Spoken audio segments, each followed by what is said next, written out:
1978 में गोरखपुर में 2000 रुपए की पूंजी, एक लैम्ब्रेटा स्कूटर और इक्का दुक्का लोगों के साथ जब सुब्रतो राय ने सहारा इंडिया की बुनियाद रखी थी, तब किसी ने सोचा भी नहीं होगा कि महज 3 दशकों में ये देश के अग्रणी व्यावसायिक समूह की कतार में सबसे आगे खड़ा होगा और शुद्ध व्यवसाय से भी अलग इसकी गिनती दुनिया के सबसे बड़े परिवार में होगी।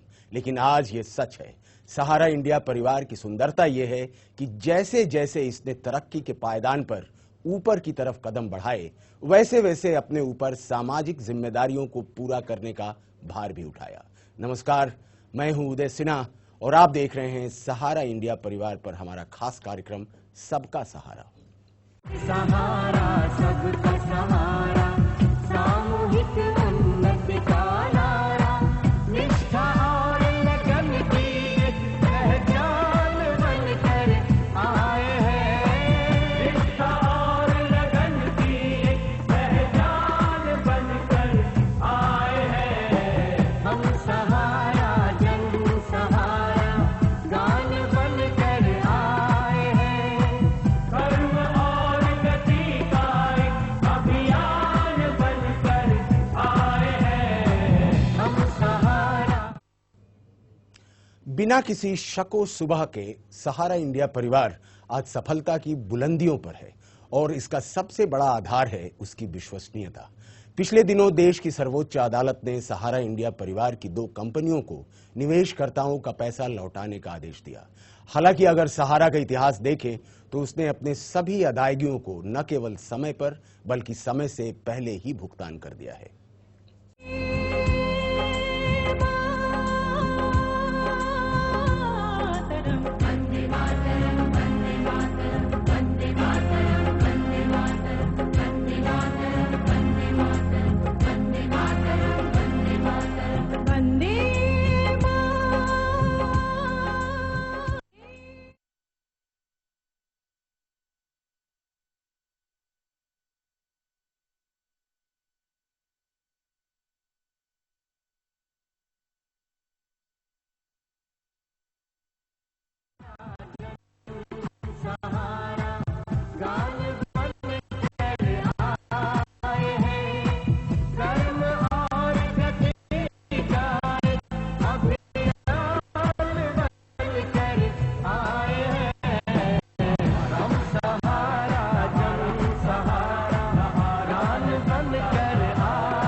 इकतीस अगस्त को सुप्रीम कोर्ट ने जो आदेश दिया है उसके मुताबिक सहारा ग्रुप की 2 कंपनियां सहारा इंडिया रियल एस्टेट और सहारा हाउसिंग इन्वेस्टमेंट को निवेशकों के 24,000 करोड़ रुपए ब्याज के साथ लौटाने होंगे।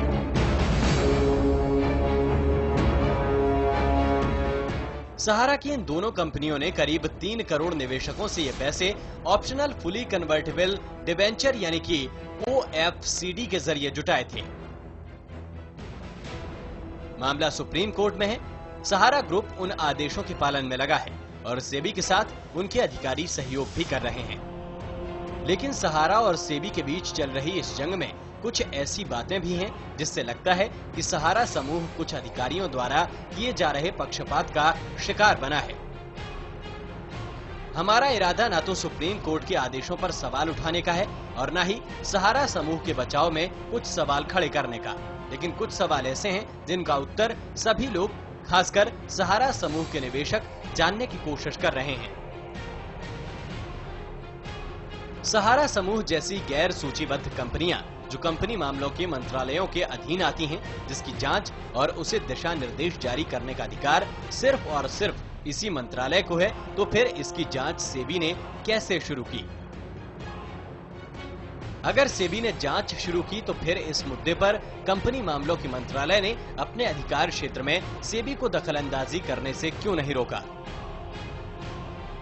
सहारा ने 31 मई 2010 को कंपनी मामलों के मंत्रालय को प्रतिवेदन भेजा था, जिसमें पूछा गया कि उनकी कंपनी किसके अधिकार क्षेत्र में आती है, कंपनी मामलों के मंत्रालय या फिर सेबी के अधिकार क्षेत्र में। इस पर मंत्रालय का जवाब था, जांच हो रही है। जांच होती इससे पहले मामला माननीय सुप्रीम कोर्ट में पहुंच गया। 2008 से पहले किसी भी सरकारी संस्था, मसलन आरबीआई, कंपनी मामलों के मंत्रालय और सेबी, किसी ने सहारा समूह को निवेशकों से पैसे लेने से रोका नहीं। 1978 से 2002 तक यानी 34 साल में सहारा ने 12 करोड़ निवेशकों को 1,40,000 रुपए लौटाए। सहारा समूह का दावा है कि जब रिजर्व बैंक ऑफ इंडिया ने सहारा समूह को अगले 7 साल में पैरा बैंकिंग व्यवसाय यानी कि आरएनबीसी को बंद करने को कहा, तो सहारा ने 4 साल के अंदर ही सभी निवेशकों को उनका पैसा वापस कर दिया। इसके बाद उस पर ये आरोप लगाना कि निवेशकों का पैसा सहारा समूह में सुरक्षित नहीं है, कितना जायज है। 26 अगस्त 2011 SIHCL बनाम सेबी के मामले में यह कहा गया कि सहारा की ओर से जारी OFCD की पेशकश जनता को की गई थी और इसीलिए ये सेबी के अधिकार क्षेत्र में है। 50 से भी कम व्यक्तियों को की गई पेशकश दरअसल निजी प्लेसमेंट है। इसके बाद भी कंपनी मामलों के मंत्रालय ने अपना रुख साफ नहीं किया। इतना ही नहीं, 28 अप्रैल 2010 को संसद में अपने एक जवाब में सरकार ने कहा था कि निजी तौर पर दिए गए डिबेंचर 1956 के कंपनी कानून के तहत जारी किए जाते हैं, जो कंपनी मामलों के मंत्रालय के अधिकार क्षेत्र में आते हैं। इन सब के बावजूद सहारा समूह का दावा है कि वो कोर्ट के आदेश का पालन करेंगे और सभी निवेशकों की पाई पाई लौटाएंगे। Special desk, channel 1 news. तो सहारा ने अब तक 1,40,000 करोड़ रुपए अपने निवेशकों को लौटाए हैं, जो इसके पहले निवेशकों ने वहां निवेश किया था। सवाल इस बात का है कि आखिर क्यों ये बात बार बार लोग उठाते हैं, और बार बार उठाने वाले लोगों में कई निवेशक भी होते हैं, कई वेस्टेड इंटरेस्ट भी होते हैं, लेकिन कुल मिलाकर बार बार सहारा समूह की ओर से एक बात कही जाती रही है कि फाइनेंशियल हेल्थ, वित्तीय स्वास्थ्य इतना अच्छा है कि एक भी निवेशक का पैसा नहीं मरेगा। इसका सबूत यह है कि पिछली दफा जब ये हुआ कि 2015 तक आप ये पैसे सारे अपने निवेशकों के वापस लौटा दें, 7 वर्षों का समय था। सहारा ने सिर्फ 4 वर्षों में अपने सारे निवेशकों को उनके पैसे वापस लौटा दिया। हमारे साथ आज इसी मसले पर डिस्कशन के लिए, चर्चा के लिए हमारी डिस्टिंग्विश्ड पैनल है। हमारे साथ इकोनॉमी इंडिया के संपादक मनोहर मनोज जी हैं, हमारे पास वंदना चंदेल जी हैं, जिनके परिवार के लोगों ने कई बार सहारा में इन्वेस्ट किया है, वो एक इन्वेस्टर की हैसियत से भी हैं। हमारे साथ दूसरे इन्वेस्टर भी हैं, रवि जी बिहार के हैं, लेकिन फिलहाल यहां रहते हैं। उनके ससुर महोदय ने लाखों रुपए इन्वेस्ट किए हैं सहारा में और उन्हें कोई शिकायत नहीं है, बल्कि कई बार उनके सारे पैसे मैच्योरिटी के बाद मिले, और इसी बात से इतना उत्साहित हुआ उनका परिवार, उनके ससुर, उनके ससुराल के लोग कि वो और इन्वेस्ट करते चले गए। हमारे साथ मुंबई से वकील साहब जुड़ेंगे, प्रदीप नाम्बियार जी। जैसे ही जुड़ते हैं हम बताते, आई एम सॉरी नाम्बियार साहब हमारे जुड़ गए हैं मुंबई से, हम उनसे भी चर्चा करेंगे और इन्हीं मसलों पर चर्चा करेंगे कि ऐसा क्यों होता है कि लोग शक करने लगते हैं, फिर शक की कोई गुंजाइश नहीं होती, फिर शक होती है, फिर उसे इरेज किया जाता है। ये बार बार ऐसा क्यों होता है। और एक और जो मसला है, बहुत महत्वपूर्ण मसला है, इलाहाबाद का है। इलाहाबाद के कुछ इन्वेस्टर्स ने कहीं शिकायत की कि हमारे पैसे 2005 में मैच्योर कर गए और उसके बाद भी वो पैसे वापस नहीं मिले। इसमें जो सहारा का कहना है, हम लोगों ने इसमें इन्वेस्टिगेट किया। एक मोहम्मद आजम नाम के व्यक्ति थे जो उनके एजेंट थे, और वो उन एजेंट पर 2005 में सहारा ने 420, 467, 471, 468 आईपीसी के तहत 30/9/2005 को मुकदमा फोर्जरी और गबन के लिए ये लगाया सहारा पर। ये आरोप ये है कि जो मोहम्मद आजम साहब थे वो इन्वेस्टर्स का पैसा चट कर गए और वो सहारा में डिपॉजिट नहीं हुआ। ये इलाहाबाद की बात है। और उसके बाद चार्जशीट लगने के बाद, चार्जशीट दाखिल होने के बाद उन पे मुकदमा चला, प्रोक्लेम्ड ऑफेंडर उन्हें डिक्लेयर किया गया। ये इलाहाबाद का मसला है। इलाहाबाद के मसले के अलावा और जो सेबी के साथ का मसला है, हम इस पे चर्चा करेंगे मनोहर मनोज जी से, प्रदीप नाम्बियार जी से, और अपने इन्वेस्टर से भी हम बात करेंगे कि उनका क्या एक्सपीरियंस है सहारा के साथ। सबसे पहले मनोहर मनोज जी। मनोहर मनोज जी, आपसे बिल्कुल स्पेसिफिक सवाल है। स्पेसिफिक सवाल है कि नॉन लिस्टेड कंपनी और लिस्टेड कंपनी के रेगुलेटर्स किसे होना चाहिए और कौन है? देखिए, अगर स्टॉक मार्केट से जुड़ा मसला है तो निश्चित रूप से उसकी जो सबसे बड़ी रेगुलेटरी बॉडी जो है, उसका जो नोडल जो एजेंसी है रेगुलेट करने वाला, वो सीधे सीधे security exchange board of India होता है। और जो नॉन लिस्टेड कंपनी होती हैं वो रजिस्ट्रार ऑफ कंपनीज, जो कि मिनिस्ट्री ऑफ कॉर्पोरेट अफेयर्स के मातहत काम करता है, वो इसे नियंत्रित और निर्देशित करती है और गाइडलाइन देती है। जी, हम चलते हैं प्रदीप नाम्बियार के पास। मुंबई से हमारे साथ जुड़े हैं और यही सवाल लेते हैं प्रदीप जी से।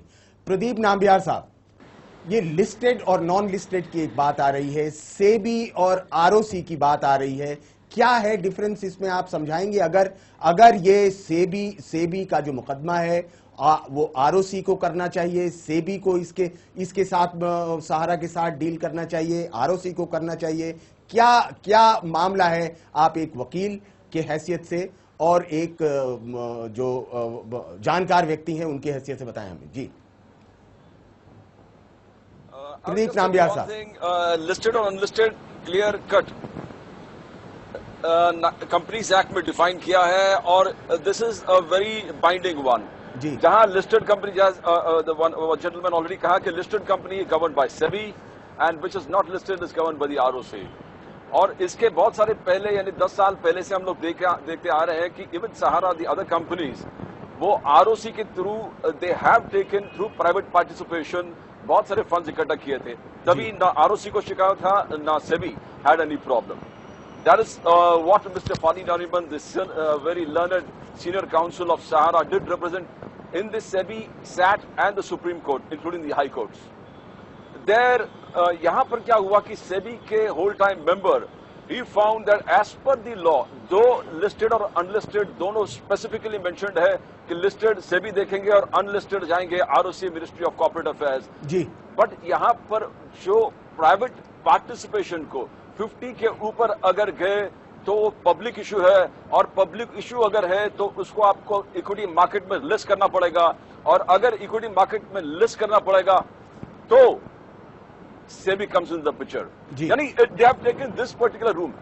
It is, and जो SEBI ने इस स्टैंड को लिया उसको ठीक है, सुप्रीम कोर्ट ने भी ओके कर दिया, बट द पॉइंट इज जो आपने बड़ा स्कोप बताया, हैज ओवर द इयर्स 25-30 साल से इन्वेस्टर्स के कॉन्फिडेंस डेवलप हो गया है जी इस कंपनी में, सहारा ग्रुप में। लोग 2002 से 2008 तक किसी ने नहीं रोका।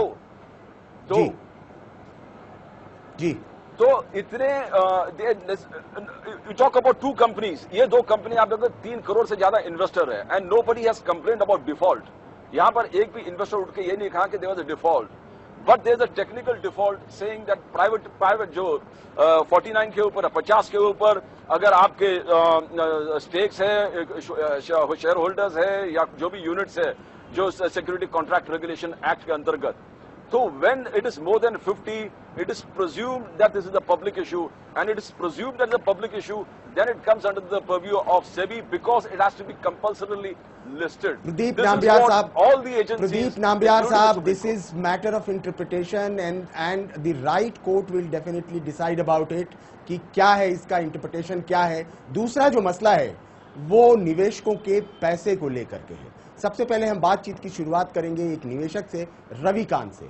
रविकांत व्यक्तिगत रूप से और इनके ससुराल के लोगों ने सहारा में लाखों रुपए इन्वेस्ट किया हुआ है। उनसे हम जानने की कोशिश करते हैं कि क्या निवेशकों का पैसा सहारा में पूर्णतया सुरक्षित है। रविकांत।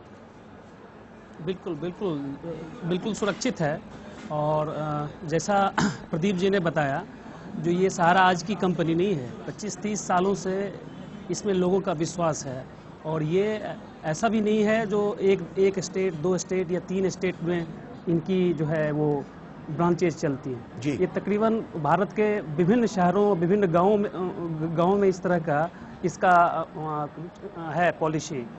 लोग इन्वेस्ट करते हैं, इसमें पैसा जमा करते हैं। और मेरा जो व्यक्तिगत है अनुभव रहा है वो काफ़ी अच्छा रहा है।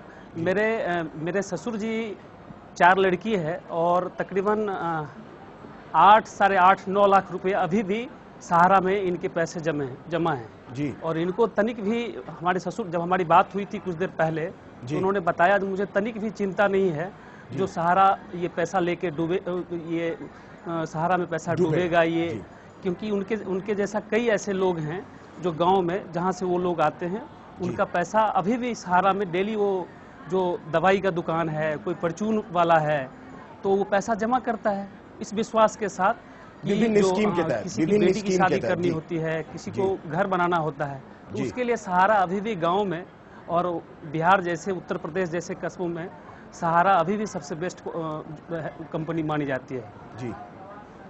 जी मनोज साहब, ये बातें क्यों उठती हैं कि निवेशकों का पैसा सुरक्षित है कि नहीं है, जबकि ये जानते बूझते हुए भी कि 1,40,000 करोड़ रुपए निवेशकों के जो थे वो वापस कर दिए गए और एक भी कंप्लेन अभी तक नहीं हुआ है, एक भी शिकायत दर्ज नहीं की गई है कि निवेशक का पैसा नहीं लौटा। फिर ये अफवाह कहां से उठता है? क्या कोई साजिश है? क्या जानबूझकर कुछ लोग अफवाह उड़ाते हैं? क्या बात है? मनोहर, वो तो देखिए, अच्छा काम करें या बुरा काम करें, आपके तमाम विरोधी तो मौजूद रहते ही हैं, कॉम्पिटिटर मौजूद रहते हैं और निगेटिव फोर्सेस भी मौजूद रहते हैं। लेकिन अगर इसको निष्पक्ष दृष्टि से देखा जाए, सहारा इंडिया का जो पिछले 35 सालों का जो इतिहास है, तो आप ये देखिए कि आज तो उनका सेबी के साथ एक बहुत बड़ा वो चल रहा है, गतिरोध चल रहा है निवेशकों का पैसा 15% ब्याज के साथ लौटाने का। लेकिन इसके पहले भी 90 के दशक में जब जो है कोई वित्तीय रेगुलेटर नहीं था और 1988 और 87 में जो नॉन रिजुडियरी जो एक प्रोविजन आया आरबीआई, तो उसके बाद कुकुरमुत्ते की तरह जो है नॉन बैंकिंग कंपनीज का जो है एक तरह से बाढ़ सी आ गई। केवल उन्हें एक सिंपल रजिस्ट्रेशन कराना था और इन लोगों ने पैसे उगाही की। तो 90 के दशक के बाद जब इन लोगों ने फॉर्जरी की, पैसे लेकर भागने लगे और कई सारे गरीबों के, जिनकी बेटी के ब्याह के लिए या बच्चों की पढ़ाई या बूढ़ों की बीमारी वगैरह के लिए जिन्होंने पैसे जमा किए, वो बिल्कुल कंपनी जो है वो भाग खड़ी हुई। कौन सी कंपनी? बहुत सारी कंपनी नॉन बैंकिंग कंपनी थी, अब नाम तो मेरे जहन में नहीं आ रहा है, लेकिन सैकड़ों कंपनी को रिजर्व बैंक ने जो है ब्लैक लिस्ट में डाला और उन पर जो है केस मुकदमे हुए। और मुझे याद है कि वो करीब 95 से लेकर 2005 के बीच का कार्यकाल है। सहारा का क्या रिकॉर्ड रहा? हाँ, तो उस दरमियान चूंकि सहारा एक सबसे बड़ी एनबीएफसी थी, लेकिन सहारा का उससे कोई बाल बाका नहीं हुआ और सहारा कंपनी बदस्तूर चलती रही। 2008 में जो रिजर्व बैंक ने जो अपने गाइडलाइन को रिवाइज किया, उसके तहत अगर उनके बिजनेस को भले रोक लगी हो, लेकिन उनका जो डाइवर्सिफिकेशन है या जो आप इन्वेस्टर कॉन्फिडेंस की बात कर रहे हैं, इससे इतर मैं ये जरूर कहूंगा कि सहारा इंडिया कम से कम कस्बों की, छोटे शहरों की उन लोगों को रोजगार देने वाली कंपनी है जिन्हें बड़ी कंपनियों में रोजगार की आस नहीं थी। और उन क्षेत्रों में सहारा एक निवेशक के रूप में उभरा जहां पर कि बड़ी कंपनी निवेश करने को तैयार नहीं थी। और जिस तरीके से खेलों में और तमाम सामाजिक गतिविधियों में और राष्ट्रवादी जो है क्रियाशीलताओं में सहारा इंडिया ने दिखाया है, उसके लिए जरूर तारीफ की जानी चाहिए। विरोधी कई सारे तर्क सहारा इंडिया में जरूर निकालते हैं, उसके लिए आधार देते हैं, लेकिन सेबी और सुप्रीम कोर्ट को लेकर के जो उनका गतिरोध आया है, तो सहारा के बहुत सारे जवाबी तर्कों में दम भी है कि अगर वो लिस्टेड कंपनी नहीं है तो फिर इसे सेबी अपने जुरिस्डिक्शन में इसको एक तरह से रिव्यू नहीं कर सकता। रजिस्ट्रार जो कंपनीज मामलों का है और इसको लेकर के पहले भी इस तरीके के जो है जो सलाह जो है दिया भी जा चुका है कॉर्पोरेट अफेयर्स मिनिस्ट्री के द्वारा। तो इसमें कहीं न कहीं इनका पॉइंट सही है। अब यह है कि सुप्रीम कोर्ट इस चीज को किस तरीके से लेता है और किस तरीके का निर्देश देता है। मुझे लगता है कि 35 सालों से जो सहारा इंडिया का जो ट्रैक रिकॉर्ड है और जो उनका कमिटमेंट है अपने प्रिंसिपल, अपने आइडियोलॉजी को लेकर के, वो निष्पक्ष तरीके से बिल्कुल देखा जाए तो बहुत उंगली उठाने लायक नहीं है। उनका एक तरह से उनका जो कॉन्फिडेंस जो है उसके पीछे वाजिब आधार है। जी, प्रदीप नाम्बियार के पास चलेंगे। प्रदीप नाम्बियार, आप मुंबई में हैं और मुंबई आर्थिक संपन्नता की नगरी है। वहाँ बहुत सारे लोग आते हैं और अपना व्यवसाय करते हैं। सवाल इस बात का है कि सहारा अगर फाइनेंशियली हेल्दी है, ये इस बात के सबूत अब तक कई बार देखे जा चुके हैं। सहारा अगर रेड में नहीं है, सहारा के पास लैंड बैंक अगर बहुत ज्यादा है, सहारा के पास इतने एसेट हैं कि वो अपने तमाम निवेशकों के पैसे वापस लौटा देगा, फिर ये शक क्यों होता है कि सहारा इन्वेस्टर के पैसे लौटाएगा या नहीं लगाएगा? क्या आपको लगता है कि सहारा पर ये शक करना वाजिब नहीं है? सिन्हा साहब, if you see the entire thing, आप अगर देखोगे 25 से 30 साल से Sahara is in business. Sahara is known all over the country, all over the world. We have seen investors, जो gentleman was talking about, a lot of fraudulent companies that entered the market and ran away. Ji.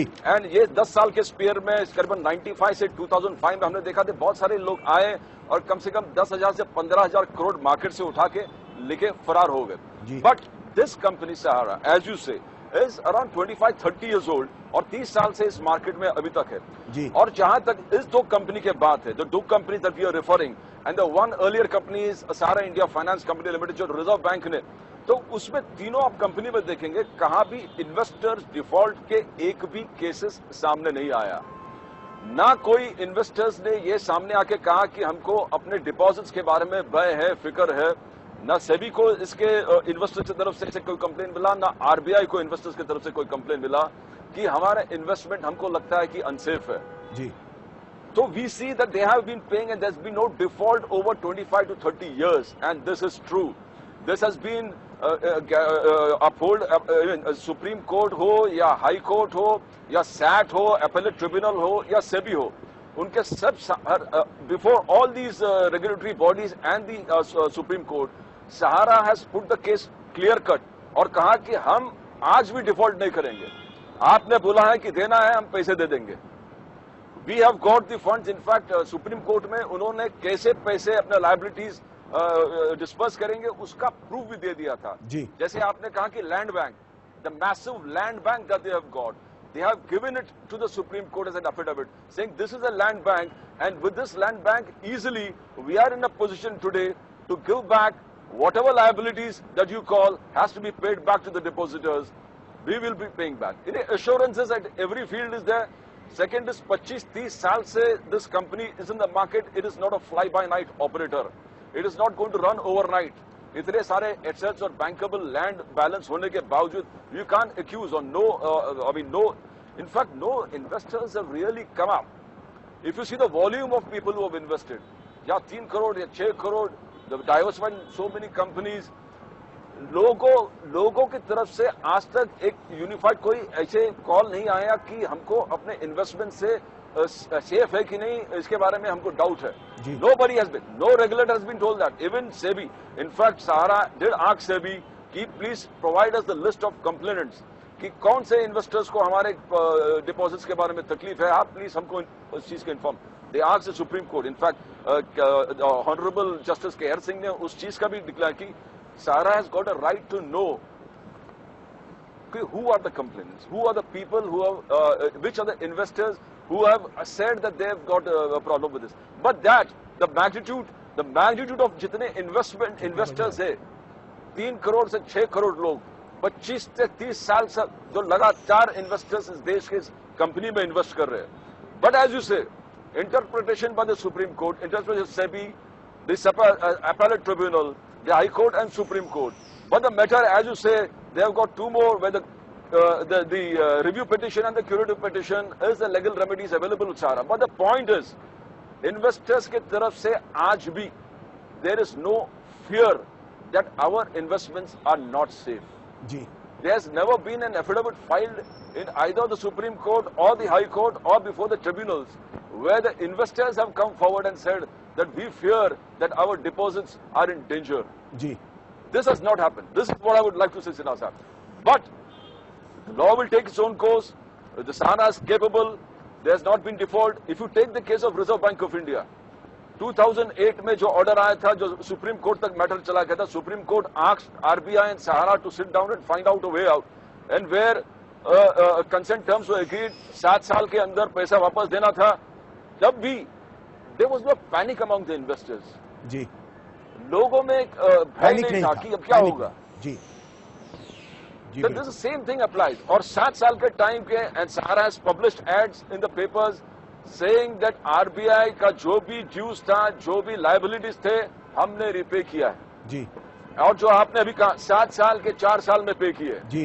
Now these things have to be taken into consideration and the latest things that have come forth before the Supreme Court कि जो hurdles है जी, day to day आप कैसे जो given time के अंदर हम mister Fali में सीनियर काउंसिल से थे, लर्नर्ड एमिनेंट फाली नमन ji, Gopal Subramaniam ji, learned eminent senior counsel, they have both through both the Sahara companies जी, assured the court कि the people's deposit are safe. जी। There's nothing to fear about. जी। ये हमारा एफिडेविट है, ये लैंड बैंक है, ये हमारा डिपॉजिट्स है, ये हमारा नेटवर्थ है, इसके बल पर हम लोगों के लाइबिलिटीज को ड्यूर करने में सक्षम है। We are capable of doing that ji. So there as you said there is no fear among the investors as such. जी, ये बड़ी बात कह रहे हैं reaction Pradeep. even after such high profile it is splashed all over the world, the whole media across the world have highlighted this. But there's no panic reaction in the country where the investors are concerned.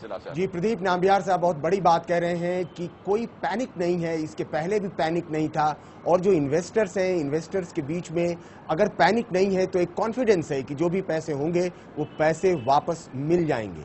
अपने 34 साल के छोटे से सफर में सहारा India के पास सफलताओं का समृद्ध खजाना है।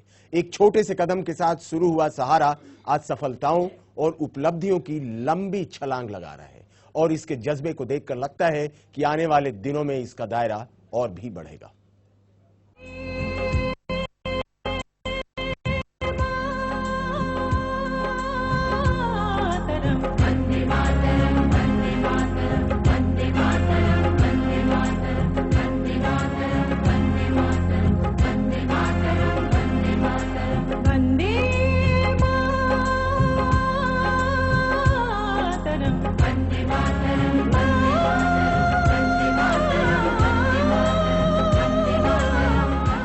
जब हौसले बुलंद हों तो मंजिलें आसान होती हैं।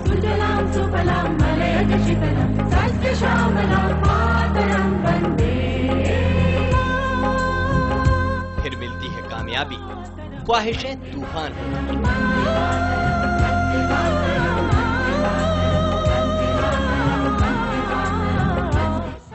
पिछले 3 दशक में कुछ ऐसे ही सपनों को साकार कर दिखाया है देश की जानी मानी और प्रतिष्ठित व्यावसायिक समूह सहारा इंडिया परिवार ने।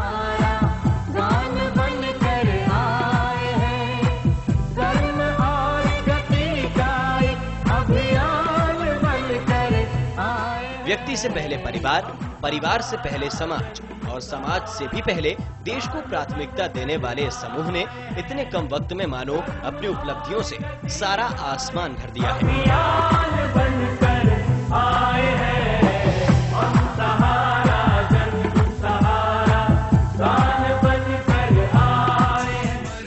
सामूहिक भौतिकतावाद के सिद्धांत पर चलता हुआ ये परिवार आज देश के अग्रणी व्यावसायिक समूह में शुमार है।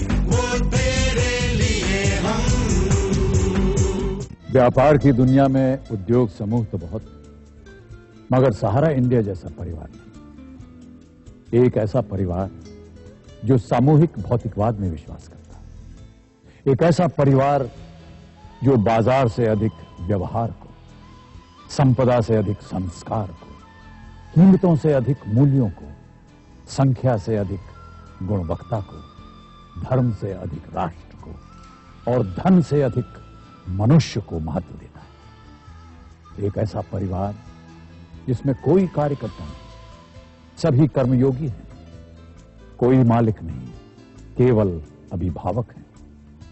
विश्व के इस सबसे सुंदर, सबसे बड़े, सबसे अनुशासित परिवार के अभिभावक हैं श्री सुब्रत राय सहारा, जिन्हें हम प्यार और आदर से सहारा श्री कहते हैं। सहारा इंडिया परिवार आज कई व्यावसायिक क्षेत्रों में अपना उल्लेखनीय दखल रखता है। वित्तीय सेवाओं जैसे लाइफ इंश्योरेंस, म्यूचुअल फंड और बैंकिंग के क्षेत्र में इस परिवार ने शानदार आगाज किया है। वहीं housing finance, housing and infrastructure, city development के क्षेत्र में इसका कोई मुकाबला नहीं। मुंबई के नजदीक 10,600 एकड़ में फैली एमबी वैली सिटी को दुनिया के सर्वोत्तम रहन सहन की मिसाल माना जा सकता है। फिल्म निर्माण के क्षेत्र में भी सहारा ने मजबूत कदम रखा है। सहारा क्यू शॉप इकाई के जरिए अब इसकी उपभोक्ता वस्तुओं को घर घर पहुंचाने की योजना है। इसके अलावा हेल्थ केयर और हॉस्पिटैलिटी, मैन्युफैक्चरिंग, इंफॉर्मेशन टेक्नोलॉजी और खेल के क्षेत्र में भी सहारा इंडिया परिवार ने सफलता के नए कीर्तिमान स्थापित किए हैं। Because I guess humility, love, dignity and respect is so prevalent all around here that it would be difficult for anyone to keep away from this parivar, and being a part of it, I feel an extreme sense of pride, honor and responsibility, and I hope to be able to do justice to your faith.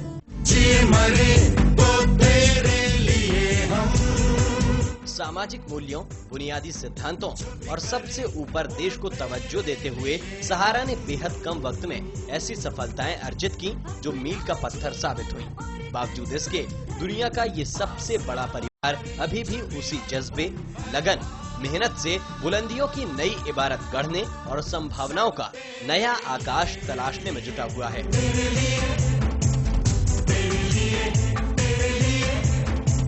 Special desk, channel 1 news.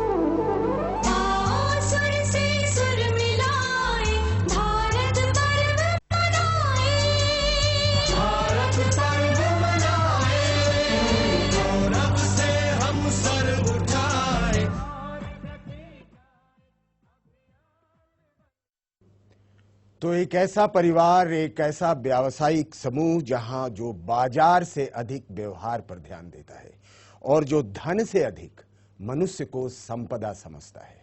इस पर हम चर्चा कर रहे थे सहारा पर, और सबका सहारा के अंतर्गत हमारे जो अतिथि हैं बहुत महत्वपूर्ण जानकारियां दे रहे थे। मुंबई से प्रदीप नाम्बियार ने बहुत अच्छी बातें कही कि आज तक किसी इन्वेस्टर ने शिकायत नहीं की, और शिकायत नहीं की 25 वर्षों से 30 वर्षों से जो ये विश्वास अर्जित किया है इस कंपनी ने, वो कंपनी को ये मानना चाहिए कि वो इन्वेस्टर्स, निवेशकों के अपने तमाम पैसे जरूर लौटाएगा। इस बीच हमारे साथ हमारे और एक इन्वेस्टर जिनके परिवार ने सहारा में काफी इन्वेस्ट किया है, वंदना हमारे साथ जुड़ी हैं। हम वंदना से ये अनुभव पूछते हैं कि सहारा में इन्वेस्टमेंट का क्या अनुभव है, उनके परिवार के किस सदस्य ने सहारा में इन्वेस्ट किया है। वंदना जी बिल्कुल उदय जी, और सबसे जो पहली बात है जो शुरुआत करूंगी मैं अपनी बात की वो इसी से, और उन लोगों के बिहाफ पे कह रही हूँ जिन्होंने मेरे परिवार में मेरे जानने वाले हैं, बहुत नजदीकी हैं। उन्होंने सीधे तौर पर मुझसे ये कहा कि Sahara is the another name of trust. विश्वास का दूसरा नाम सहारा है, ये कहने में कोई संकोच नहीं है। ये उनके शब्द, उनकी जुबान है, जिन्होंने सहारा की एक नहीं कई सारी स्कीम्स में इन्वेस्ट किया हुआ है। मेरी अपनी फैमिली में मेरे नाना जी हैं, दादाजी हैं, दोनों की तरफ से इन्वेस्टमेंट है। मेरी अपनी मासी है, मतलब एक फैमिली ट्रेडिशन है। सहारा ग्रुप के साथ ये लोग आज से नहीं पिछले 11 साल से जुड़े हुए हैं एज ए इन्वेस्टर। और जब ये मसला उठा कि सहारा पैसे नहीं देगा या निवेशकों को कोई डर है, इस तरीके की बातें हुई, तो अक्सर हम घर में भी चर्चा किया करते थे। और ऐसे में तपाक से या तो नाना जी या दादाजी वो कहते थे सहारा जी के पास कोई कमी है क्या, वो क्यों किसी के पैसे लेंगे, महज 2-4 हजार करोड़ की भी बात ना हो, उनको कोई फर्क नहीं पड़ने वाला है। तो ये एक इन्वेस्टर का ट्रस्ट है। उसे लगता है मैं 20 लाख खर्च करूं, मैं 40 लाख निवेश करूं, मैं 50 लाख करूं, 1 करोड़ करूं, अगर सहारा ग्रुप में मेरा पैसा लगा है तो वो पूरी तरीके से सिक्योर्ड है। और इसकी सबसे बड़ा जो एग्जांपल है वो मैंने अपनी फैमिली में ही देखा कि उनका जहां भी जिस भी प्रोजेक्ट में उन्होंने जिस भी स्कीम के तहत इन्वेस्ट किया था, जो जायज रिटर्न था वो मिल गया, जो प्रीमियम की बात थी वो जो तय था, फिक्स अमाउंट था, वो भी उन्हें समय समय पर मिला है। तो they are not all scared. ये जो तमाम अफवाहें हैं या जो भी ये मसला है, एज ए इन्वेस्टर वो बिल्कुल नहीं डरे हैं, और कहीं उनकी प्लानिंग में कोई फर्क नहीं आया कि फर्दर वो इस ग्रुप के साथ इन्वेस्ट करेंगे या नहीं। और मुझे उनकी बातें सुनकर ही लगा कि शायद हमें भी मन बनाना चाहिए, आखिरकार बचत बहुत जरूरी है। तो इस तरीके से कहीं कोई ख्याल मेरे जहन में भी है कि अगर जुड़ना पड़े सहारा ग्रुप से तो मुझे भी कोई एतराज नहीं होगा। जी वंदना, ये सबसे बड़ी बात है कि सहारा ने गेम के रूल को चेंज किया। पहले एक इंडिविजुअल एक जाता था बैंक के पास सेविंग के लिए, सहारा यानी एक बैंक इंडिविजुअल के पास जाने लगा। ये जो गोल पोस्ट चेंज हुआ, सेविंग की जो आदत लगाई, ये बहुत बड़ी बात होगी। हम फिर चलते हैं प्रदीप नाम्बियार के पास और प्रदीप नाम्बियार से एक बात पूछते हैं, डिस्कशन करते हैं। प्रदीप, आपने सुना वंदना ने क्या कहा, यानी there is no trust deficit. Trust deficit की कोई वजह नहीं है। उनके परिवार के, उनके पहले के जनरेशन, यानी उनके पिताजी से भी पहले के जनरेशन, उनके नाना और उनके दादाजी ने सहारा में इन्वेस्टमेंट किया हुआ है और वो बहुत निश्चिंतता के साथ कहते हैं कि हमें पैसा मिलेगा और कोई उन्हें खतरा नहीं। Shall we conclude that there is no trust deficit? Sinha साहब, one thing is very clear, 25 से 30 साल से अगर ये कंपनी मार्केट में है और लोगों के प्रति, I mean look at the who are 33 वर्षों कहां हमने डेफिसिट पाया जी। आज इतने प्रॉब्लम्स होने के बावजूद, पूरे मीडिया हाइप होने के बावजूद, पूरे देश के मीडिया और इंटरनेशनल मीडिया इस विषय को चर्चा कर रहे हैं, and in spite of that you don't find a panic reaction among the investors जी। That is one thing that we have to appreciate about it, that investor confidence in this company is at the top. They have not come down. It is not eroded. जी. Why? We have seen past history. Number one, number of years the company is in business. Number two, जहां से इन्होंने शुरुआत किया वहां से अभी तक चालू है। इसके बीच में we had so many thousands and thousands of company fly-by-night operators who are violating the rules. चाहे SEBI Act हो, वो CIS हो, Companies Act ho, you talk about the RP Act, we found that they went away and the money could not be recovered.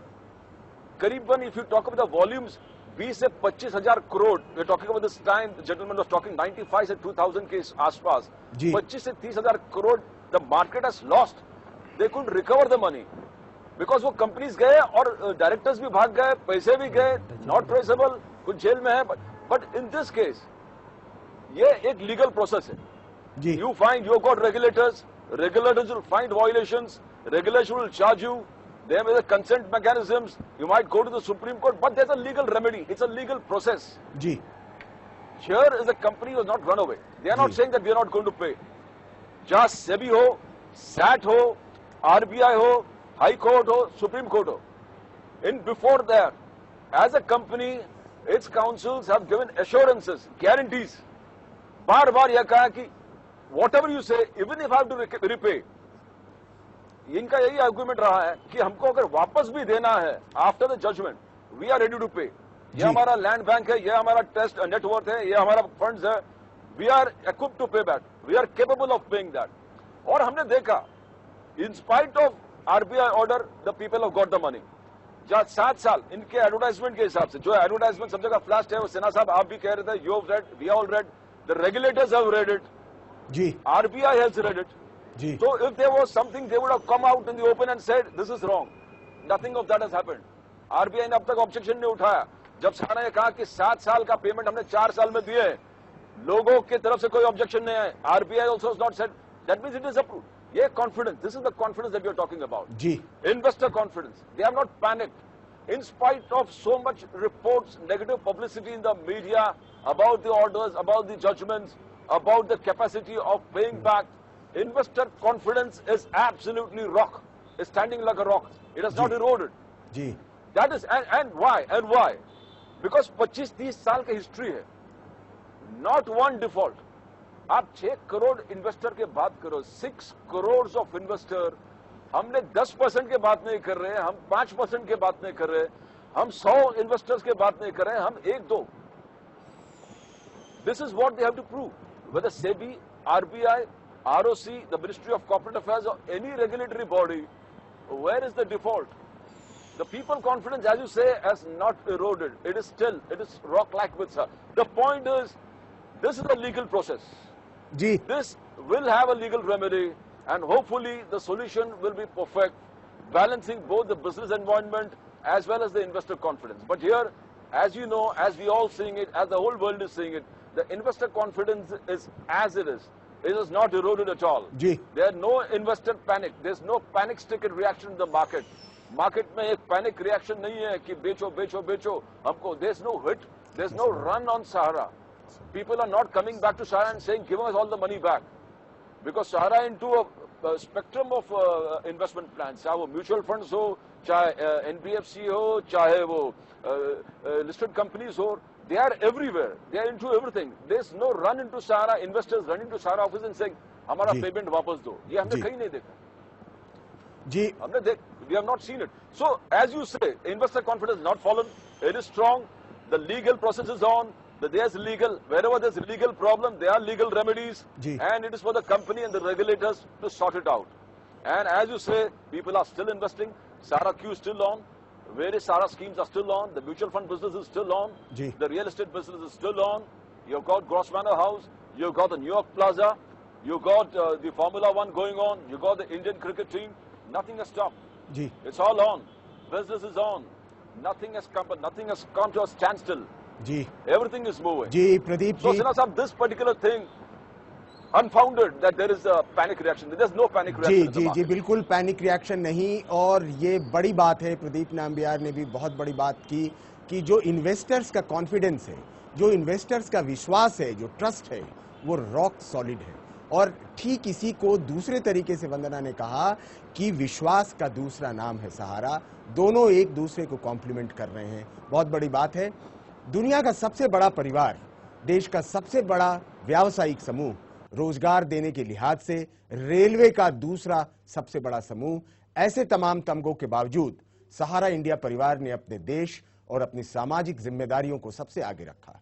यही बात इसे दूसरे व्यावसायिक घरानों से अलग भी करती है. पिछली कामयाबियां लाजवाब है, अब आंखों में कुछ नए ख्वाब हैं. कश्ती को पुकारे किनारा. पिछले 3 दशकों में सहारा इंडिया परिवार ने जिस भी क्षेत्र में कदम रखा, न केवल वहां सफलता के झंडे गाड़े, बल्कि उसे एक नया आयाम भी दिया.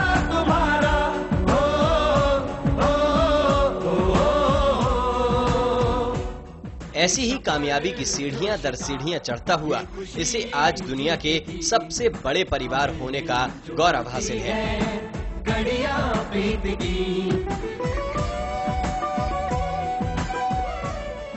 1978 में महज 2000 रुपए से शुरू हुआ सहारा का सफर अब उस मकाम पर है जहां वो रोजगार देने के लिहाज से रेलवे के बाद देश का दूसरा सबसे बड़ा समूह है. और इन सब का श्रेय जाता है सहारा इंडिया परिवार के अभिभावक सहारा श्री सुब्रतो राय सहारा. सबसे आगे हो भारत हमारा.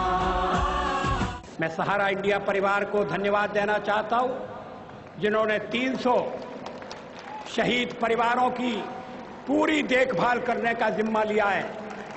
हमें विश्वास है कि इस तरह के और भी परिवार मैदान में आएंगे और देश के प्रति अपने कर्तव्य का पालन करेंगे.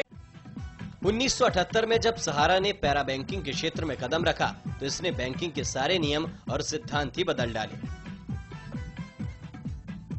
बजाय लोगों के बैंक जाने के, सहारा ने बैंक को ही लोगों के दरवाजे पर खड़ा कर दिया.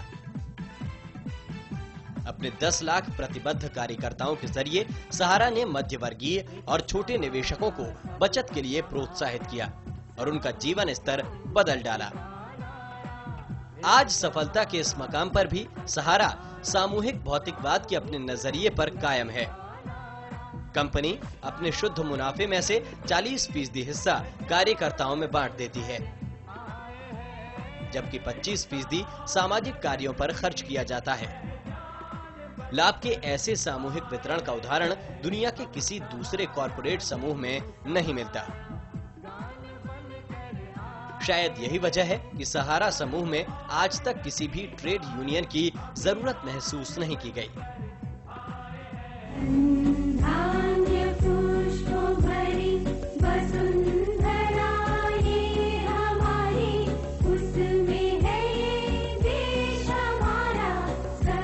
अपनी दूरदर्शिता और लगन के बल पर और सामाजिक सरोकारों को संतुष्ट करके सहारा इंडिया परिवार आज इस मकाम पर खड़ा है.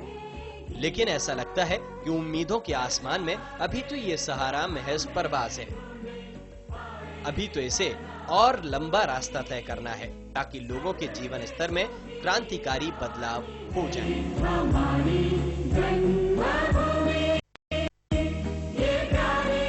Special desk, channel 1 news.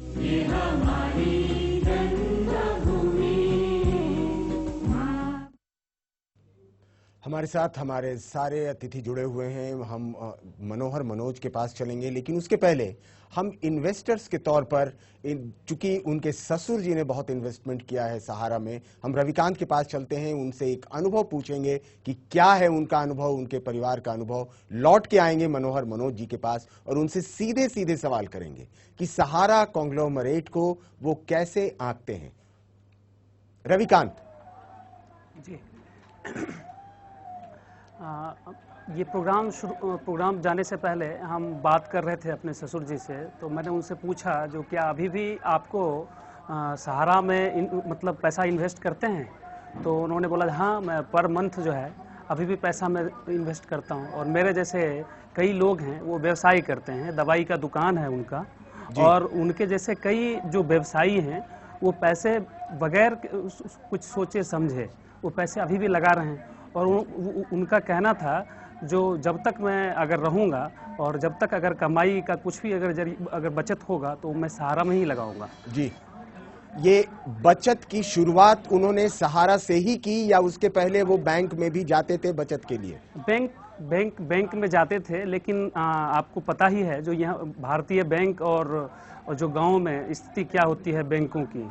सरकार जो आज बात कर रही है, जो 5000 आबादी पे हर 5000 आबादी पे एक बैंक खोलने की, उसने सहारा ने उस 30-35 साल पहले इसको शुरू कर दिया था। जो बैंक घरों पर जाता, के घर तक पहुंच जाती थी जी। तो उनका कहना था जो सहारा बेस्ट हमारे लिए है, क्योंकि उनके जो स्टाफ हैं वो आके पैसे ले जाते थे और उनका रसीद जो है प्रॉपर, मुझे रसीद भी समय पे दे जाते हैं और मेरे पास सारे रसीद पड़े हुए हैं। जी, तो ये है विश्वास का कारण। विश्वास का कारण क्या है? इन्वेस्टर्स का जो विश्वास है, जो रॉक सॉलिड है, जिसकी बात प्रदीप नंबियार कर रहे थे, उसकी वजह यह है कि सहारा लोगों के घरों तक पहुंचता है और लोगों को सहारा तक नहीं जाना पड़ता, बैंक तक नहीं जाना पड़ता। मनोहर मनोज जी के पास आएंगे। मनोहर मनोज जी, सीधे सीधे बिल्कुल सिंपल क्वेश्चन। आप भी देख रहे हैं, पत्रकार हैं, आर्थिक पत्रकार हैं, इकोनॉमी इंडिया नामक पत्रिका के आप संपादक हैं, बहुत करीब से जानते हैं भारत की अर्थव्यवस्था को और बहुत संजीदा पत्रकार हैं। पिछले 33 वर्षों से सहारा भी एक्टिव है, आपने निश्चित तौर से सहारा को फॉलो किया होगा। आप कैसा कॉन्ग्लोमरेट मानते हैं इसको, कैसा कॉर्पोरेट हाउस मानते हैं इसे? क्या सहारा से आपका कोई व्यक्तिगत है मामला? कुछ आप जानते हैं सहारा के बारे में? कैसे रेट करते हैं इस कंपनी को? देखिए, व्यक्तिगत मामला है तो इसलिए उसे तारीफ करें, मैं इस पे कतई यकीन नहीं करता जी। और मैं बिल्कुल सहारा की जो अच्छाइयां हैं, अगर उससे मेरा कोई स्वार्थ किसी तरीके का नहीं है तो उसके बारे में मैं ज्यादा बेहतर विश्लेषण कर पाऊंगा। सहारा को देखिए, इतना तो जरूर है कि वो तमाम कॉर्पोरेट हाउस से वो अलग तरह का कॉर्पोरेट हाउस है जी। वहां पर एक प्रोफेशनलिज्म का टेरर नहीं दिया जाता है। वह निश्चित रूप से वो भारत की आत्मा गाँव में वो के जरिए अपना बिजनेस का व्यवसाय करता है और वहां के मैट्रिक इंटर पास किए हुए लड़कों को अपनी यह नौकरी देता है और अपने परिवेश में ढालता है। हालांकि सहारा के विरोधी ये लोग कहते हैं कि सहारा का एक प्रोफेशनल एक एनवायरनमेंट नहीं है और वहां पर जो है गुणवत्ता को उतना बढ़ावा नहीं दिया जाता है। लेकिन यह भी तय बात है कि सहारा में इस तरीके के व्यावसायिक अवसर दिए जाते हैं कि एक कम पढ़ा लिखा आदमी भी अपने को प्रशिक्षित करके और वो ज्यादा से ज्यादा उत्पादक योगदान दे सकता है। और सहारा इंडिया और कॉर्पोरेट हाउस से अलग इस मायने में है कि उन क्षेत्रों में सहारा ने निवेश किया है जहां व्यावसायिक लाभ की प्रत्याशा बहुत कम थी, तो कहीं ना कहीं एक बिजनेस हाउस होते हुए भी वह एक अपना अलग अनूठी छाप, एक अपना अलग मकाम और एक अपनी अलग राह बनाने की निश्चित रूप से कोशिश की है। बहुत बड़ा टर्नओवर नहीं होने के बावजूद भी उन क्षेत्रों में, जैसे मीडिया में उनका आगमन हुआ, जैसे उन्होंने खेलों को स्पॉन्सर किया, जिस तरीके से उन्होंने जो अलग अलग तरीके से बहुत सारे पब्लिक अफेयर्स में, सोशल सर्विसेज में निवेश किया, वो निश्चित रूप से सराहनीय है। और इस बात को मैं पूरी निष्पक्षता से और बिल्कुल एक फैक्चुअल तरीके से मैं ये बात जरूर कह सकता हूं कि ये चीजें रही हैं। लेकिन ये अपेक्षा हम जरूर कर सकते हैं कि सहारा अपने सारी एक्टिविटी को कुछ इस तरीके से डाइवर्सिफाई करे जो कि ज़्यादा प्रोडक्टिव बेस पर आधारित हो। लेकिन अब चूंकि उनका सहारा पारा बैंकिंग अब मेन सोर्स नहीं रहा और जिस तरीके से वो कंज्यूमर प्रोडक्ट और तमाम चीज़ों में आ रहे हैं, मुझे लगता है कि सहारा में भी एक नई शुरुआत हो रही है कि वो ज़्यादा से ज़्यादा अपने बिजनेस बेस को हेल्दी बनाए, प्रोडक्टिव बनाए और देश की तमाम कॉर्पोरेट जो कंपनियां हैं उनमें यह छाप अपना वो छोड़ने में कामयाब हों कि हम अपने नॉन प्रॉफिट शैली से भी हम देश को योगदान दे सकते हैं और अपने बिजनेस का आधार बढ़ा सकते हैं। और उनके जो अपने आदर्शवाद हैं या उनके जो अपने सिद्धांतवाद हैं, जो मैं उनको जानता हूं, जी जिस तरीके से मैंने उनको देखा है, निश्चित रूप से उसमें कुछ सच्चाई है और बहुत सारी चीजें हैं। सुब्रत राय सहारा जो सहारा कंपनी के चेयरमैन हैं, उनके बारे में कुछ लोग ये आरोप लगाते हैं कि उनका डिक्टेटोरियल एटीट्यूड है, लेकिन मैंने बहुत अच्छी तरीके से देखा है कॉमन मैन के प्रति, आम लोगों के प्रति उनमें एक जबरदस्त सेंसिटिविटी है, काफी संवेदनशील हैं, राष्ट्रीय मसलों को वो बिल्कुल व्यक्तिगत तरीके से लेते हैं और प्रॉफिट को, जो कि आमतौर पर बिजनेस हाउस टॉप प्रायोरिटी देते हैं, मैं ये इस बात को दावे के साथ कह सकता हूं कि सहारा प्रॉफिट को टॉप प्रायोरिटी नहीं देता है। हाँ, ये बात जरूर है कि सुब्रत राय सहारा अपने मनमर्जी से सब चीजें काम करते हैं, लेकिन कहीं न कहीं उसका एक व्यापक आधार होता है। मनोहर जी, वो कोई भी जो कॉर्पोरेट हाउस चलता है, वो निश्चित तौर से जो उसका प्रमोटर होता है वो उसी की कल्पनाओं के आधार पर वो आगे बढ़ता है और ये सारे कॉर्पोरेट हाउसेस के साथ ये ठीक बात है, क्योंकि इसी वजह से वो कॉर्पोरेट हाउस आगे चलता है। सहारा भी सुब्रत राय सहारा की मर्जी से चलता है, इसी वजह से वो यहां तक आया और उसकी वजह मेन ये भी है हमारे ख्याल से, क्योंकि वो बाजार से अधिक व्यवहार को ध्यान देते हैं, वो प्रॉफिट से ज्यादा मनुष्य को ध्यान देते हैं और यही वजह है कि जो अपनी कॉर्पोरेट सोशल रिस्पांसिबिलिटी सहारा निभाता है, हमारे ख्याल से बहुत कम कॉर्पोरेट हाउसेस उस तरीके से निभाते हैं। जी बिल्कुल, वो बहुत कम कॉर्पोरेट हाउसेस अपने यहाँ के लोगों को, वो जो लड़कियां हैं उनका विवाह प्रति वर्ष कराता है, इतने सारे जो कारगिल की विधवाएं हैं उनको वो ग्रुप पाल पोस कर बड़ा कर रहा है उनके बच्चों को। तो ये तमाम चीजें इसीलिए हैं क्योंकि ये इसमें प्रॉफिट मुख्य शब्द नहीं है और शायद इसी वजह से कुछ लोग कहते होंगे कि ये कौन सा कॉर्पोरेट हाउस है कि इसमें प्रॉफिट मुख्य शब्द नहीं है, तो ये क्या चलाते हैं, ये अपनी मन मर्जी से चलाते हैं, पैसे जो होते हैं वो ऐसे ही खर्च होते हैं। लेकिन हमारे ख्याल से ये बात, इसे ज्यादा संवेदनशीलता से देखे जाने की जरूरत है, क्योंकि सिर्फ सहारा ही एक ऐसा कॉर्पोरेट हाउस है जो आज भी भारत में सिर्फ 2 राष्ट्रीय पर्व की बात करता है। वो होली और दशहरा को सामाजिक पर्व मानता है, राष्ट्रीय पर्व वो सिर्फ 15 अगस्त और 26 जनवरी को मानता है। ये अपने आप में पूरी जो चेतना है उसकी, जो जिस तरीके से थिंकिंग प्रोसेस है, ये उसकी बात हमारे ख्याल से करता है और ये तभी इसीलिए संभव है कि बुनियाद मजबूत है। बुनियाद अगर नहीं मजबूत रहती, जो जिस फाइनेंशियल हेल्थ की बात वो करते हैं, बुनियाद अगर नहीं मजबूत रहती तो शायद इधर उधर वेवरिंग होता। बुनियाद मजबूत है और इसी वजह से ये भी है कि जो इन्वेस्टर्स हैं, हम इन्वेस्टर्स की बात कर रहे थे, इन्वेस्टर्स का ट्रस्ट सहारा पर ज्यादा है और इन्वेस्टर्स को इस बात की कोई चिंता नहीं है कि हमारा पैसा हमें नहीं मिलेगा। वो श्योर है, वो मुतमईन है कि हमें हमारा पैसा जरूर मिलेगा। वंदना चंदेल, आपके बाबा और आपके नाना क्या कहते हैं, निश्चित तौर से मिल जाएगा पैसा? बिल्कुल, देखिए उन्हें तो कोई शक शुबा है नहीं, उनको लगता है कि पैसा इन्वेस्ट किया है बिल्कुल मिलेगा। और आप लोगों की बातें सुनकर मुझे ऐसा लग रहा है कि जिस विश्वास की बात कर रहे हैं हम, जिस ट्रस्ट की बात कर रहे हैं, Sahara is in a market from such a long time. 38 साल की बात कर रहे हैं, 33 साल की बात कर रहे हैं जी।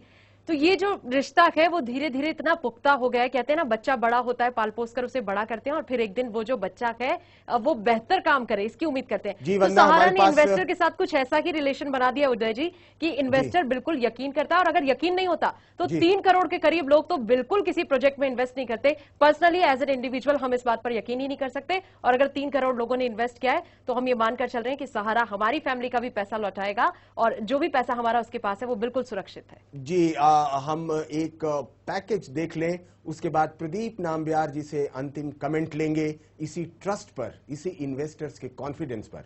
अपने 34 सालों के इस लंबे सफर के बावजूद सहारा इंडिया परिवार के जोश और जज्बे में कभी कोई कमी नहीं आई है। अभी भी ये रोज सफलता की नई परिभाषाएं गढ़ रहा है और अपने देश और समाज को देने के लिए इसके पास कई योजनाएं हैं। एक सहारा सबका सहारा, सामूहिक उन्नति का नारा, निष्ठा और लगन की एक पहचान बनकर आए हैं। निष्ठा और लगन की एक पहचान बनकर आए हैं। आज सहारा इंडिया परिवार की पहली नींव का पत्थर धरे भले 34 साल हो गए।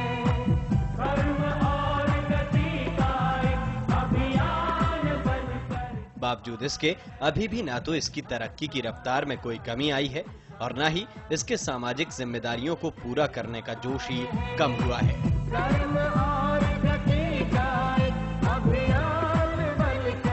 यही वजह है कि अपने अभिभावक सहारा श्री सुब्रतो राय के कुशल निर्देशन में आज भी ये परिवार रोज सफलता की नई परिभाषाएं गढ़ रहा है।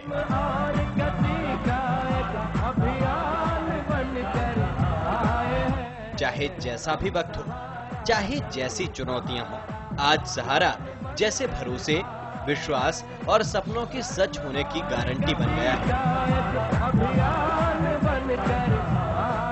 खेलों को बढ़ावा देने में सहारा इंडिया परिवार का कोई मुकाबला नहीं। भारतीय क्रिकेट टीम और हॉकी टीम के साथ साथ 6 खेलों का आधिकारिक प्रायोजक है। इसके अलावा आईपीएल की पुणे वॉरियर्स टीम भी सहारा के खेलों के प्रति रुझान को दर्शाता है। देश की पहली फॉर्मूला 1 टीम सहारा फोर्स इंडिया में भी सहारा की हिस्सेदारी है। व्यावसायिक क्षेत्र में भी इस समूह ने पिछले दिनों कई उपलब्धियां हासिल की हैं। मुंबई का 5 सितारा सहारा स्टार होटल मेहमान नवाजी के क्षेत्र में उत्कृष्ट मिसाल पेश कर रहा है। तो वहीं 2010 में लंदन के प्रसिद्ध ग्रोसवेनर हाउस को खरीदकर इसने देश का नाम ऊंचा किया, जबकि पिछले दिनों इसने अमेरिका के न्यूयॉर्क प्लाजा को खरीदने पर भी सहमति जता दी। ये सफर जोश का, ये खुशी जीत की, हमें जोड़ती है कड़ियां प्रीति। सहारा की सबसे बड़ी शक्ति उसकी देशभक्ति की भावना और उसके राष्ट्र प्रेम के व्यापक सोच में निहित है। शायद यही वजह है कि जब दूसरे कॉरपोरेट घराने मुनाफे के लिए विदेशों में अपना व्यवसाय फैलाने पर जोर देते रहे, उस वक्त भी सहारा अपनों के बीच ही सामूहिक भौतिकवाद की भावना से काम करता रहा। पिछले दिनों इसने सहारा क्यू के जरिए 1 लाख नौकरियों का सृजन किया। वहीं अगले 3 साल में इसका उद्देश्य 3 लाख लोगों को स्थायी रोजगार और 5 लाख लोगों को सहारा इंडिया परिवार में शामिल करने का है। सहारा इंडिया परिवार हमारा, हमारा तुम्हारा हो। कहने की जरूरत नहीं कि अपनी ऐसी ही भावना की वजह से आज सहारा इंडिया परिवार सफलता के सबसे ऊंचे शिखर पर मौजूद है और संभावनाओं का अनंत आकाश अब भी उसकी राह देख रहा है। अब आंखों में कुछ नए ख्वाब। अंतिम कमेंट हम लेते हैं प्रदीप से। प्रदीप, आप मुंबई से हमारे साथ जुड़े हुए हैं। चलते चलते वक्त की बहुत कमी है, 1 या 2 मिनट है। अंतिम कमेंट आपसे लेना चाहेंगे सहारा पर लोगों के विश्वास के संबंध में। आपको लगता है कि लोगों का ये जो विश्वास है वो रॉक सॉलिड है और इस विश्वास पर सहारा हमेशा खरा उतरेगा? जी। Every company, every group is known by its leader, और हमने देखा there is a lot of confidence imposed by the investors on this particular leadership. जी। जो ग्रुप की बात कर रहे हैं, सहारा ग्रुप की बात कर रहे हैं, 25 से 30 साल, 34 years, we have seen the continued, there is some attraction. What is the attraction कि इतने सारे इन्वेस्टर्स, जो 3 से 6 करोड़ इन्वेस्टर्स अगर एक ग्रुप में करीबन इतने सालों से, over a period of 34 years, if somebody has been investing, that shows the amount of confidence in the leadership of this group. It shows the amount of confidence that the people have, the investors have on this particular group. Correct. Forget Grosvenor for a minute, forget the New York Plaza for a minute, forget whether Indian team को आप forget करो कि sponsor इतने साल से कर रहे हैं, फुटबॉल टीम को स्पॉन्सर कर रहे हैं, उस चीज को छोड़ो, फॉर्मूला 1 को छोड़ दो, इस बड़े बड़े चीजों को आप छोड़ दो, हमने देखा कि छोटे छोटे क्लब्स है, रेसलिंग के अखाड़ा है, छोटे छोटे रिंग फुटबॉल जहां खेलते हैं, वहां पे जब भी कोई सहारा ऑफिशियल जाते थे, the glimmer of hope. We are talking about social causes, जहां कोई नहीं पहुंचता वहां ये ग्रुप पहुंचता है। That is the investor confidence in this, not only the investor confidence but confidence among the entire nation, among the people, that this company goes where nobody has gone. You talk about para banking, 10 lakh लोग जहां कोई banks नहीं जाता, इतने पीड़ित area, rural areas, backward areas, we talk about the new Sahara state corporate, जहां लोग जाते हैं, banks, where state government, the government machinery is not reaching. We have this leadership is reaching there. Yes. Where we talk about sports, where no sportsman, the state has failed, where the nation has failed to sponsor the most poorest of poor, जो tribal rural athletes बाहर निकल के आते हैं. जी प्रदीप, प्रदीप हमारे पास समय की कमी है। प्रदीप, आपने बहुत महत्वपूर्ण बात कही कि Sahara is also ray of hope. जहां सरकारी अधिकारी स्पोर्ट्स को प्रोत्साहित करने के लिए जहां नहीं पहुंचते, वहां सहारा पहुंचता है, और ये बहुत बड़ी बात है। और ये तमाम जो चीजें हैं वो इस ग्रुप पर ये लागू होती हैं कि सारे लोग इस पर विश्वास करते हैं। और ये होता इस वजह से है कि जो लीडरशिप है, लीडरशिप जो सहारा की है, वो एक विश्वास दिलाती है, वो एक उम्मीद जगाती है, और ताकि वो सपने साकार हों। प्रदीप, आप हमारे साथ जुड़े, आपका बहुत बहुत धन्यवाद। वंदना, आप हमारे साथ जुड़ी, बहुत धन्यवाद। मनोहर, मनोज जी, बहुत धन्यवाद। और रविकांत, आपने भी सहारा पर आपके परिवार को क्यों विश्वास है, इसके बारे में जानकारी दी, बहुत बहुत धन्यवाद। विदा लेने का वक्त आ गया है, दीजिए हमें इजाजत। देश दुनिया की दूसरी तमाम खबरें जानने के लिए बने रहिए चैनल 1 न्यूज के साथ। धन्यवाद।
PACL इंडिया लिमिटेड पेश करते हैं pearls residency Mohali, pearls city Mohali, pearls royal garden Sehore, pearls gateway Madurai, pearls township Bathinda.